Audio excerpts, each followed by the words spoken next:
મંત્રી રહી ચૂકેલા દિગ્ગજ નેતાએ પહેલા આમ આદમી પાર્ટી અને હવે બસપા છોડી છેવટે કેસરીઓ ધારણ કરીને ઝંપ્યા। દિલ્હી સરકારના પૂર્વ મંત્રી રાજકુમાર આનંદ ભાજપમાં જોડાઈ ગયા છે। તેમની સાથે તેમની પત્ની વીણા આનંદ પણ ભાજપમાં જોડાઈ ગયા છે। આ સિવાય આમ આદમી પાર્ટીના અન્ય કેટલાય નેતાઓ પણ ભાજપમાં જોડાયા હતા।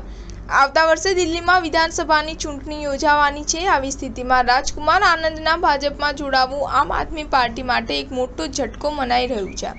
ગત એપ્રિલ મહિનામાં રાજકુમાર આનંદે આમ આદમી પાર્ટી સરકારમાં મંત્રી પદ પરથી રાજીનામું આપી દીધું હતું।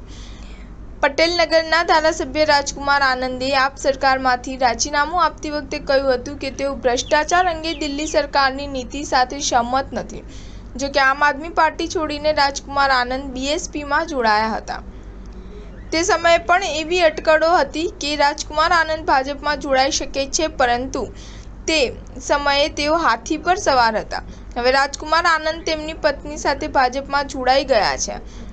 બસપામાં જોડાયા બાદ રાજકુમાર આનંદે પણ નવી દિલ્હી લોકસભા સીટ પરથી ઉમેદવારી નોંધાવી હતી। બસપામાં જોડાયા બાદ રાજકુમાર આનંદે કહ્યું હતું કે મારી ઘર વાપસી છે। આમ આદમી પાર્ટીમાંથી રાજીનામું આપ્યા બાદ રાજકુમાર આનંદે કહ્યું હતું કે આમ આદમી પાર્ટીમાં દલિત ધારાસભ્યો, મંત્રીઓ અને અન્ય નેતાઓનું સન્માન થતું જ નથી। ઉલ્લેખનીય છે કે રાજકુમાર આનંદના પત્ની પણ આ જ વિધાનસભા સીટથી ધારાસભ્ય રહી ચૂક્યા છે। સ્ટાર ન્યૂઝ 7 હંમેશા સચ્ચાઈની સાથે।